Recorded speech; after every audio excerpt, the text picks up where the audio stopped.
I'm now cooking my evening meal at my campsite. It's now 5:20 AM in my tent. It's already light and the sun's up. I've got things outside drying. Feel really nice and clean after that shower, and had a really good wash of everything last night and got myself organised. Today I start on the second sheet of my pillbox trail. It's about a 15-mile ride from Great Yarmouth up to Sea Palling, which is where my first pillbox for today is. The GPS track should just end there, so hopefully that's going to help me find it. I was in a bit of a quandary yesterday. When I got to Great Yarmouth, the two places with the blue plaques were in sort of deprived areas, and I just couldn't bring myself to leave a poppy there. It just didn't feel right. It felt too much like littering. I can't really explain it, to be honest. Sometimes you just got to go with your moral compass, for want of a better expression. It didn't seem right to leave it there. Plus the fact there was two blue plaques there. So that means I've got a few surplus poppies, and I've just come across this memorial, and I just sort of think, yeah, that's what I do. I use the surplus poppies. I don't want to go home with any. I'll leave one here. This is a 1914-1919 First World War memorial, and this is the Somerton memorial, and there's my poppy. I've just attached it to that wreath.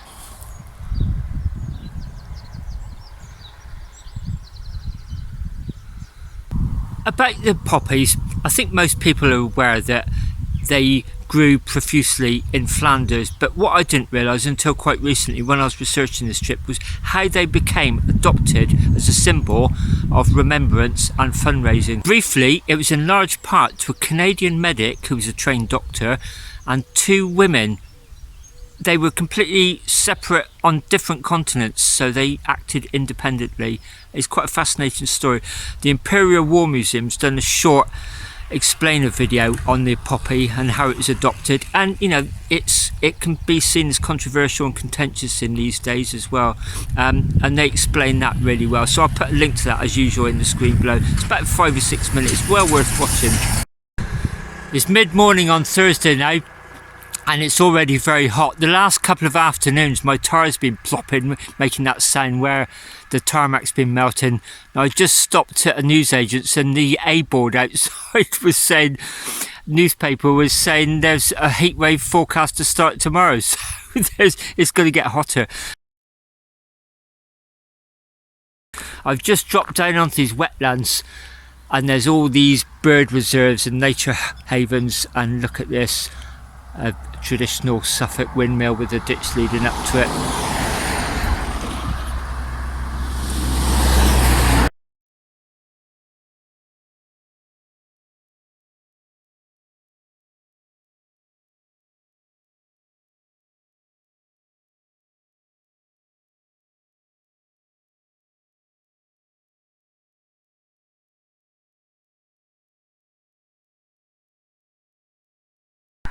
It's 10:30 and I've now arrived at my first pillbox of the morning. That's it there.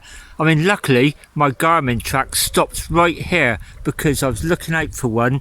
I didn't realise I'd made it that accurate. That just looks, as you approach it, like a big hedge actually. It was only when I stopped I saw the concrete behind it. A good point of reference is just past the boundary sign for Sea Palling. So if you're heading southwards, it's just before you get to Sea Palling. If you're coming this way, the way I'm travelling, you've just passed through Sea Palling. I'm going to go over and see if I can get any access.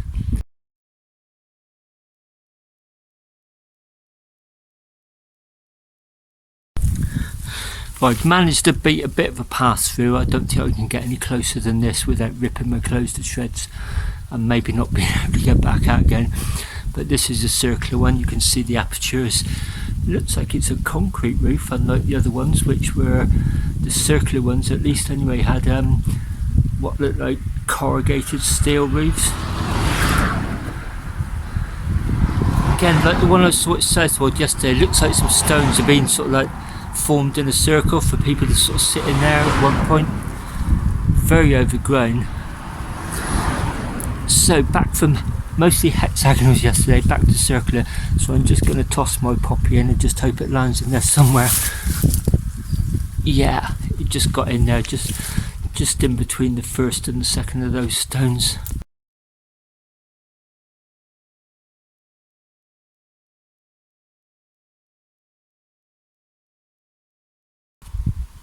palling the first pillbox of the day, circular one.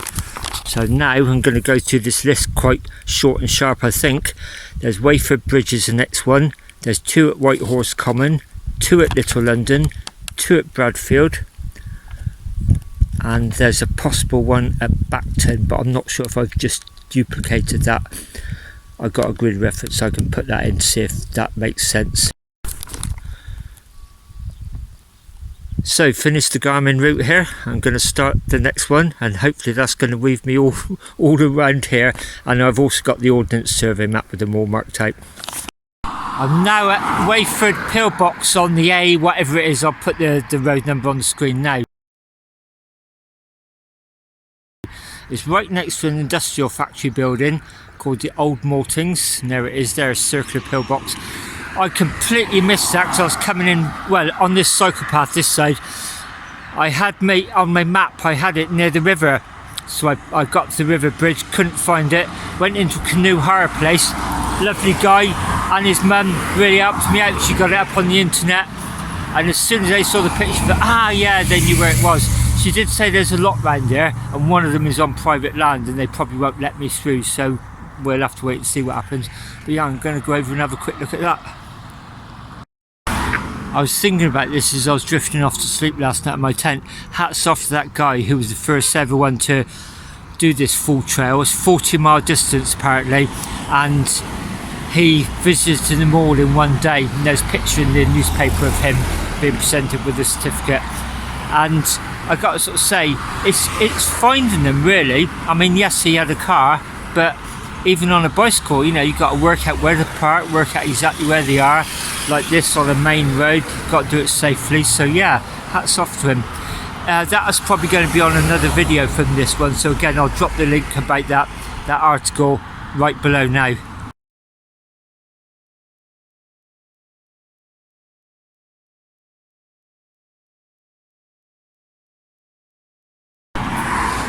Looks in very good condition. Big spider's web in the entrance, so I'm not going to go in there.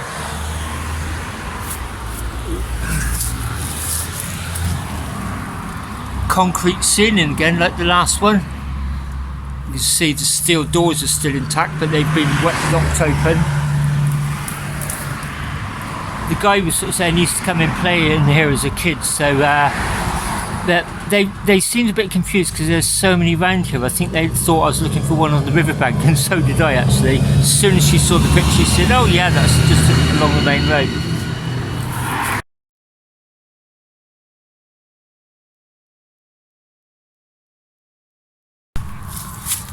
This one, as with the last one, I'm just going to toss it in and see where it lands. Right on that white mat, which looks like where someone's been sleeping. Here's the progress so far. So sea palling was the first one. This is Wayford Bridge, and then there's 2 at Whitehorse Common. I'm going to look on the map and see where they are now. Sea palling was just off the map there. I came down here. This is the A road. It's the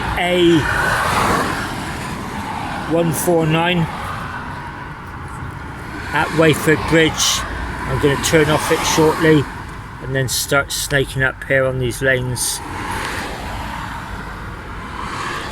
to Whitehorse Common. I'm just heading up to Whitehorse Common for my next set of pillboxes. Nice quiet roads. And I've just come across this. It's a German 250mm heavy mortar, 1917, and it says this mortar stood outside the Honing, that's this village, post office from after the First World War until 1970s, when it was moved to the Stumpshaw Steam Museum. It was returned to Honing here for the centenary of the start of the First World War in August 2014. Well, I said earlier on that I've got a couple of spare poppies left, and I just find places where I thought it was appropriate to leave them, so I think this is actually. So again, I'm going to add it to here. Yeah, there, I've just added it to the part of the gun itself on one of the wheels.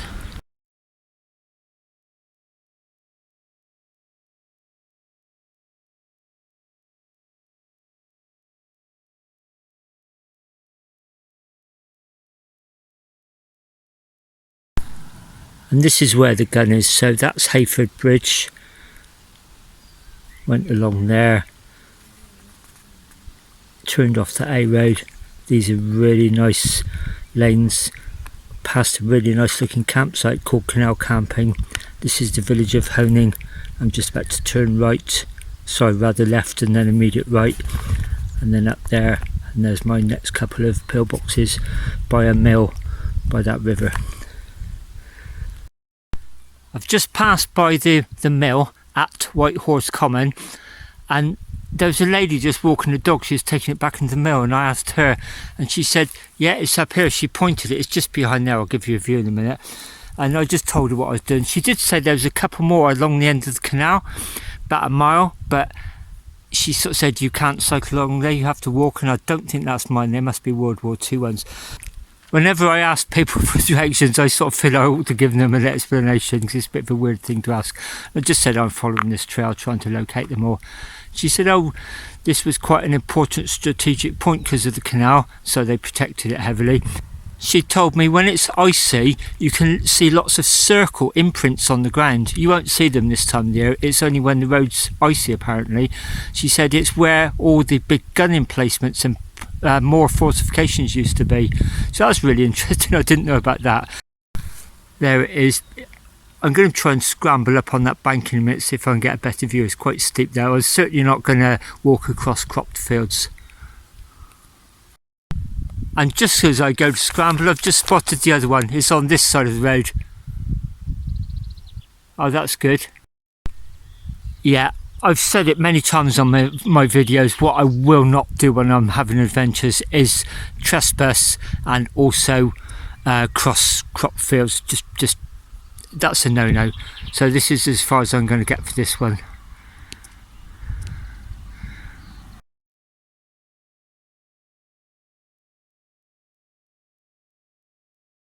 Regarding the poppies, I'm going to tie my poppy to that wooden footpath post, I think. I'll see if I can get in there. If there's anywhere I can leave it inside, let's go and have a look. So that footpath post, if I can get the poppy round it, is where I'll leave it for that pillbox. And where I've just parked my bike here, it looks like I might be able to get access to this field, but again, if it means walking across crops, I won't be doing it. Hopefully there's a little footpath around it.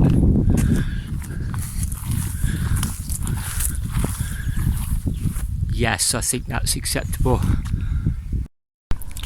So yeah, there's a footpath around the border.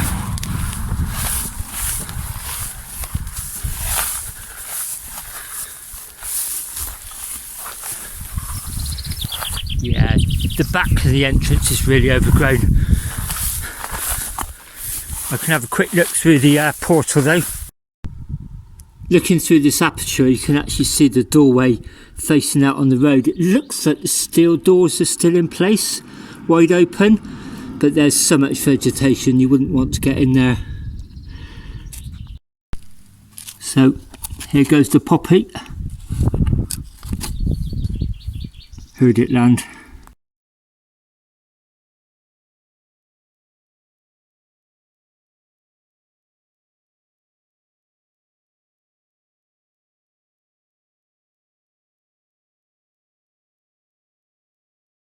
My screen is so bright in the glare of the sun, but I think I've got both of the pillboxes in.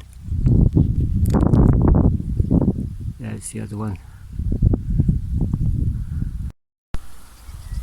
This is the poppy for the other pillbox, the one on the other side of the road in the field that I couldn't get close to. I'm just going to do a quick bit of reading here to make sure the two pillboxes the lady mentioned along the end of the canal aren't mine, so I'll kick myself if I rode on and missed them. So a quick refresh what I've done. Sea Palling, the first one was off the map, and then that's when I nearly missed by Wayford Bridge. I've just come out, that's where the gun was, and here you can see I've just crossed over that canal up the brow of this hill. The next two are Little London there, and then there's Bradfield and Thorpe Market. So about a mile and a half further on from the mill, on, so a couple of right hand turns, you cross over a canal bridge there, then there's this little stream, it's called Quiet Lane, and then here's the pillbox. There should be one on either side of the road. I was just looking around there and I was chatting to a lady who lives there, and she said, asking what I was doing, and I told her, and I said a lot of them are tricky to find, at least that one's easy. And she said if you come a month before, it wouldn't have been. They've only literally just dug around this, so you can sort of see it's part of the Lorry's Way, whatever that is, and it's a bit of a recreation area by the look of it. Gosh, used to have shipping along the other side to imagine they're all sorted up. Right, here we go. Steel doors as usual. Big spider's web. Might have a scramble in this one actually. I've just thrown the poppy inside. I was going to try and scramble in, but it's so low, I just don't think I'll get in and out safely. But you can see people have been in there. There's beer bottles and boxes of beer and barbecues there. It looks actually semicircular, this one, because that wall is straight and then there's the front of it's curved. It's got one of the steel doors in place. One of them's on the ground. You see they're pretty substantial.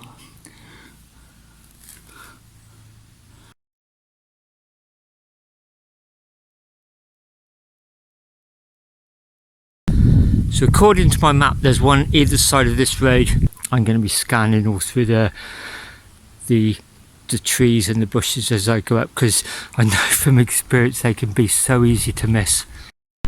Well, the first fail of the trail, I got to that pillbox on that sharp left hand bend, and as I was like looking at my phone there, a lady came round in her car, and then when I couldn't see the other one, it's supposed to be right on the opposite side of the road, not that far away, I sort of went round and asked her, and she said, "Oh, what are you doing?" I told her, and she said, "Oh, why are you doing that?" I told her. So what will you do when you finish? And I sort of said, "Don't know really, have a beer or two." I could tell she was, I instinctively thought she's been a bit cagey, and I suddenly thought if it's on her land, she probably doesn't want me on there trying to discourage me. Then she sort of said, "Oh, I think you'll find us up the top of the hill." I've just been up there, there's nothing up there. I just came back, and the guy, really friendly, the other side of that bridge, just sitting outside with his wife chilling out, he coming out to me and he sort of said, "There is one in that garden, but you won't get to it, it's private." Or there was some World War II ones down there.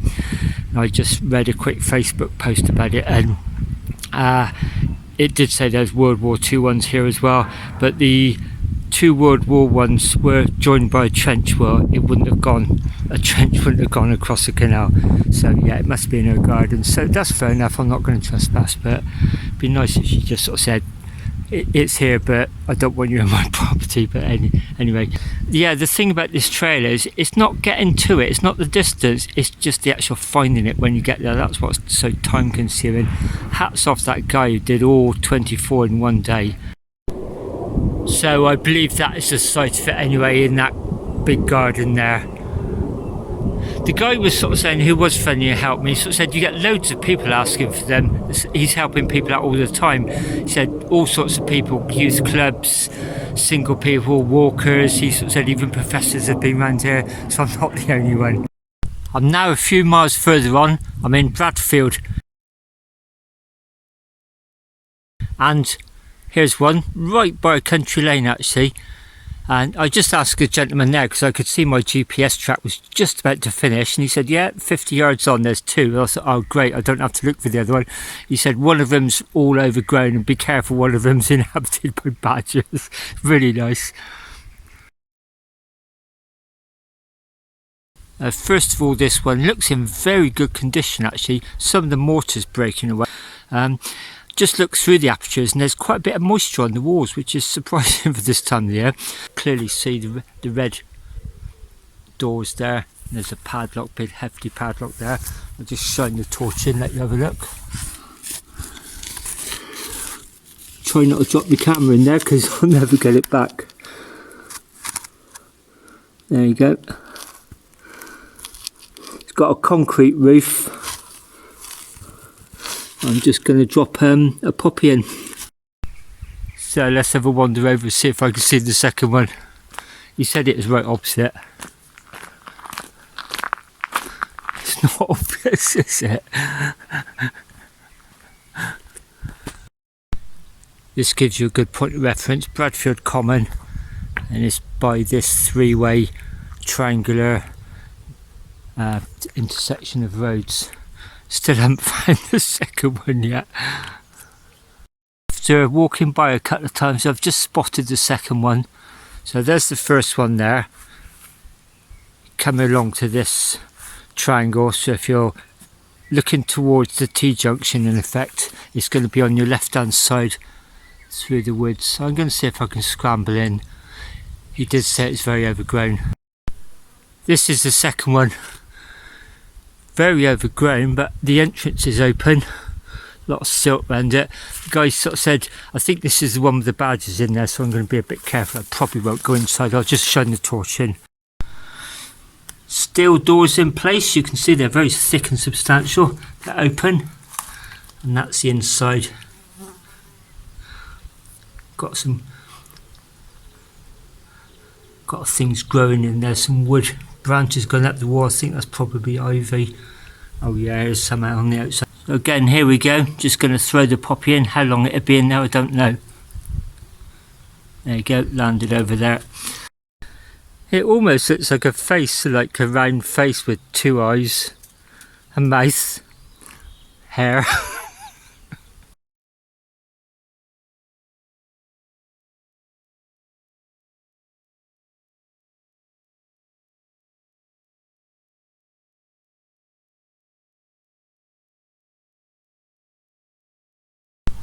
So there's one of the Bradfield ones, the more exposed one behind me. You know how you have those funny thoughts just before you go off to sleep last night? I've been thinking, actually, I've been spoilt with the weather. It's so nice to see Suffolk in its absolute glory. You know, one of the hottest cycle tours I've ever had, this one actually. And I was sort of thinking, isn't it nice to see the pillboxes, you know, in their glory? It's funny, you know, when I've done a lot of the research, it's clear that a lot of the photographs from the winter, you know, it looks quite bleak and cold and wintry out. I thought, I'm seeing them in the peak sort of summer. And I thought afterwards, that's probably why people go around and look for them in the winter, because there's less foliage. They're probably much easier to spot. You know, just one of those thoughts that just struck me just as I was about to drop off to sleep last night. And look at this. This was my list for today. There was so many. I thought if I have problems finding them, this is going to take me till sort of like mid-evening maybe. And I've got to Bradfield number 2. So the only problem was at Little London. I found one of them, but not the other one. I don't know which one I found. I'm going to do a little bit of research when I get home. And the other thing is, I tried to do an internet search there, tap in, you know, to this website. I can find more detail. Of course, there's no internet signal down there, was there? So I just put that one down to experience. I will do a bit more research when I get home. Anyway, I'm going to start my third and last sheet now. I've really been banging out the boxes today.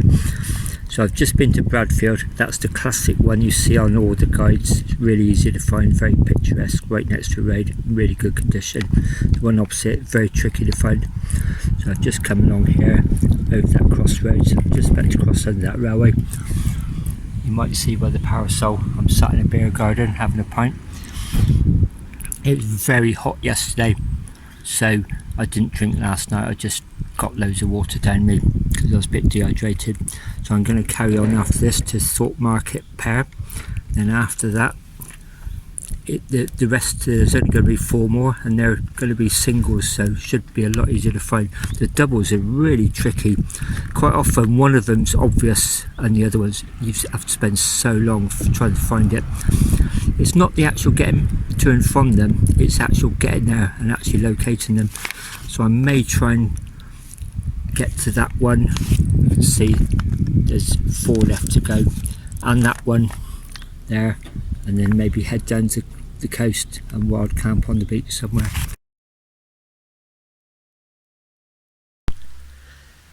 This is a bit of retrospective filming now because I'm back in Bath. I realised I lost some footage. I think what happened was the screen was so bright I thought it was recording and it wasn't.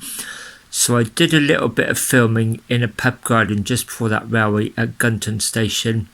I came along this minor road, up this busy A road. What is it? It's the A149 again. and there is a pillbox on the right. If you're going in this direction towards the road, there's one on the right hand side just before you get to that junction. There's a lodge there, and just to the left of the lodge down this way there's another one on the main road. It's sunken, it really is quite badly sunken down. These two are called Thorpe Market. So these two are Thorpe Market, and you'll see from my notes that I carried that I knew one of them, I wasn't sure which, was supposed to be obscure. I wouldn't say it's obscure, it's just very, very sunken.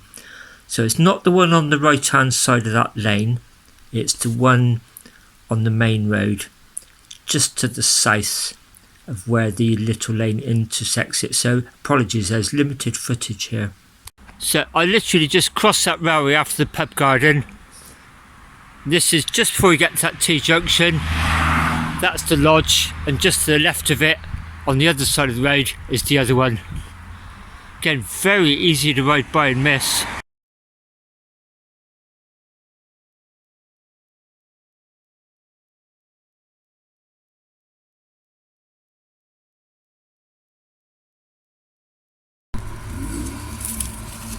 Again, concrete roof in there. Looks like it's in quite good condition. A lot of ivy on the outside. Steel doors are intact. They're partially open. You probably could squeeze in there. I wouldn't want to. Lot of growth in there. Looks in fairly good condition though. Well, apart from the ivy, which is starting to creep in there.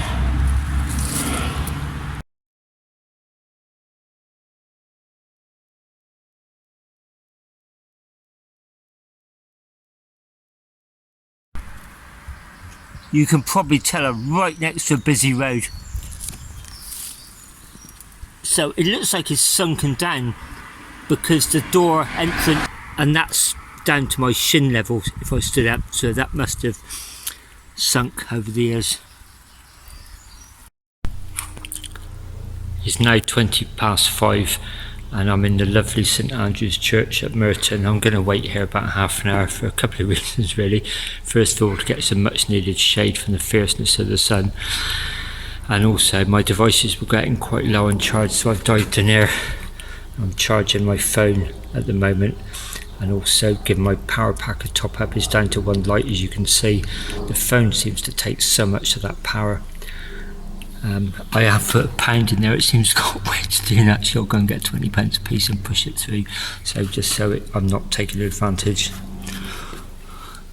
What a lovely place. Got that lovely musty smell. It's so nice. It says open outside, and there's a sign on the door, please do not lock the door, we want this church left open. That's quite unusual these days.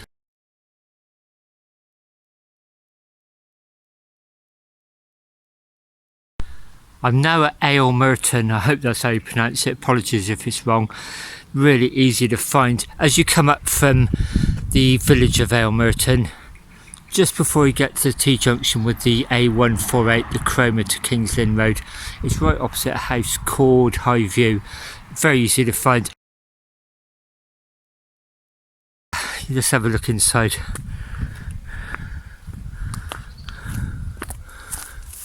Well, obviously access from behind, so I'm just going to wander around there, go in with a poppy.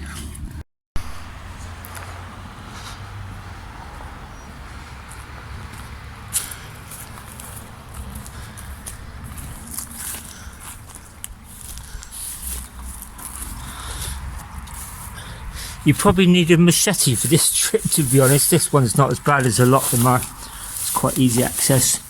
Gosh, loads of sheep wool in there by the look of it.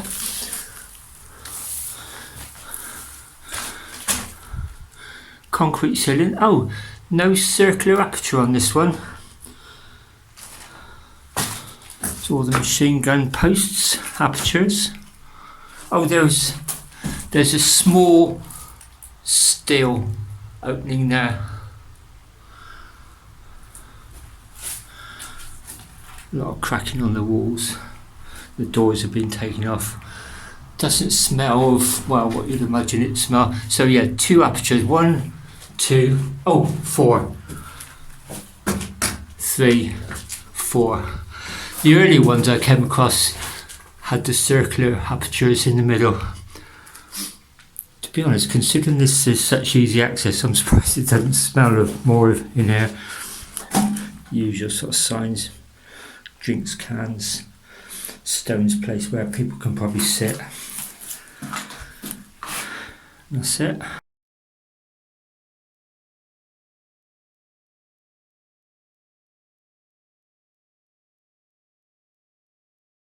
There is the poppy in place below one of the apertures.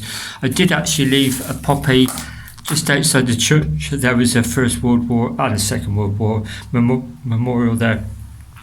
Just such a lovely place, and you know, that's why I wanted to put some money in the collection and sign the visitors book and just not feel like a freeloader really. So I left a poppy there. Just such a beautiful place. I even picked up a leaflet about it. It's such a wonderful church. I'm in a quandary what to do, because part of me wants to go and wild camp on the beach, but the other part of me sort of thinks if I go to a campsite I could probably ask them to charge my power pack, or shall I just wait and try and find a church tomorrow? I'm going to turn left on the road and head towards the next pillbox, away from a very close campsite, and just play it by ear, see how it goes.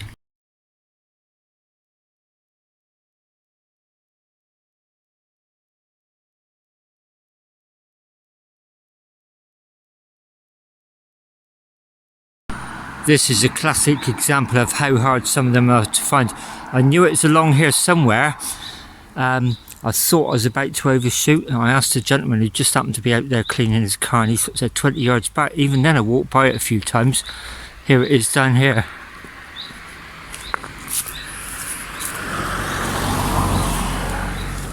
Another circular one by the look of it.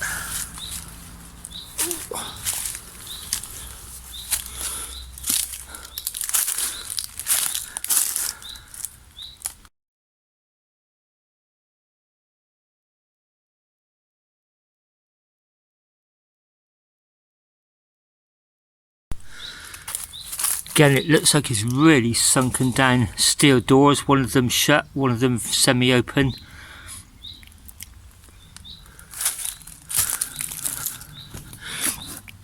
Oh, the back's open. Come wander around there and have a look. It's very, very overgrown, as you can see. Down at the opening at the back. So the only thing I can think of is it's protecting here is a hillside, and there's the main road up there, so there was a couple protecting that main road. Anyway, poppy in. It's 8:05 and I've just put my tent up at this clifftop spot. I did go down to the beach and think about camping down there, but first of all it doesn't particularly look that nice, and secondly I wasn't sure how far the tide coming in. I don't want to spend the whole night worried about whether I was going to get cut off or not. It's a lovely view up here. There's a bit of a party going on over there. I got to Beeston Regis pillbox. That means I've got 3 left to do tomorrow. It's been really taking a lot of time locating the pillboxes. After I finish the trail itself, I can then sort of head along the coast and make up a bit of time. I've got until Sunday to get to King's Lynn, so it should work out okay. Anyway, got a beer, some food. I'm really hungry. Bon appetit. It's 9:20 now. I've had my meal, cleaned up, starting to get everything ready to sort of hunker down for the night. There's a couple of ladies out swimming in the sea. Oh, they've just come in actually. Oh, there they are down there. Not in wetsuits, you know, like in normal bathing suits. And before that, there was a couple of guys on those stand-up surfboards, you know, with sails. That party over there, I mean, my thing's psychology, but I have to say I'm as guilty as anybody for stereotyping and making assumptions. You just sort of think when you hear music blasting out like that, it's like young people, football shirts, lager and all that, don't you? Baseball caps. It's like, apparently I've been told it's a 75-year-old. It was a wake for a 75-year-old. It was a rock and roller, and it's all sort of like middle-aged, quite respectable looking people and older people coming along here. Must have been really nice and chatty. They're coming all back. They've all been going that way I think, to get changed. Then they're coming back with the evening dew, because you can see all the smoke going up there. But yeah, I'm going to get a few more comments about don't get up in the night and go sleepwalking and fall off the cliff. It's 4:40 on Friday morning now. I'm wide awake, bird song everywhere. It's been light for about half an hour at least. So I've just been totting up my pillboxes from yesterday. It was 11 in the end. So there's Sea Palling just off the map, Wayford Bridge, and then all these. Little London, there should have been 2, but I only found the 1. Thorpe Market, 2. That really nice one as I approached the junction of that busy road last night, and then that last one was very difficult to find. I came down here. The route actually goes that way, but I just came along to West Runton and I camped down it there. The priority today is to find a church, I think, or even sit in a cafe and ask them if they'll charge me phone up for me. Both my Garmins are charged, so I should be alright for the day there. I switch them off every time I stop. It's just a phone. I've turned the light right down as well, just the screen brightness rather. So this morning I've got Wayborn and then the very last one over there. But as I said, my priority, well, 2 priorities: get my device, my phone charged, and hopefully get my battery pack recharged. I may have to ask in the campsite tonight if they do that overnight, because that takes several hours. And also get some meth, so I'm getting a little bit short on that. Not much filming until I get my phone charged, because I really want to be able to take photographs and video of the last 2 pillboxes.